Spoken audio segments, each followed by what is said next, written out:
I tell you, well-behaved women seldom make a lady boss.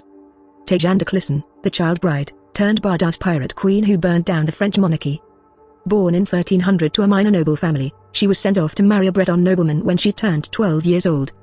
But unfortunately, after 14 years her husband died. But that's okay, because 2 years later in the year 1328 she was married again, to a much wealthier noble family. Alas, the union was short-lived, as relatives of the ducal family laid a complaint with the bishops to protect their heritage, resulting in the marriage being annulled by Pope John XXII.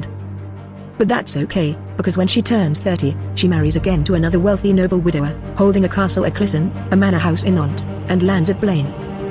A few years later, the civil war between France-backed and England-backed claimants for the empty Breton ducal crown begins. But that's okay, because her husband decided to side with the French choice and gained recognitions from the French king. But then in 1342, after 4 attempts, the English captured the city of Vannes, which was defended by Jeanne's husband. And as a result Jeanne's husband was accused of treason by the French king and gruesomely executed by beheading. And this breaks Jeanne. It brought great rage in her. She promptly sold all Clisson lands and belongings, and she bought an entire navy which she named the Black Fleet. She painted her warships in jet black, and dyed the sails a deep shade of red. She took to the seas on her flagship, named My Revenge, and started savagely attacking the French ducal forces, if she would destroy any crew owing allegiance to the French claimant to the ducal throne, leaving only one sole survivor on every ship to report what she had done.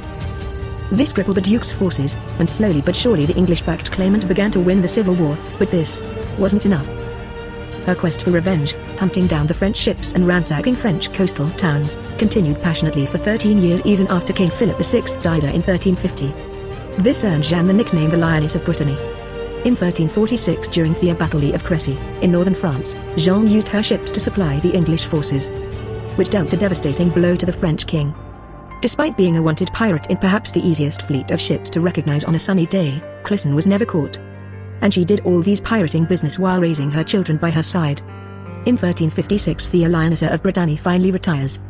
She married for the 4th time, settled down at the castle of Hennebont, a port town on the Brittany coast, lives relatively in peace, where she died in 1359.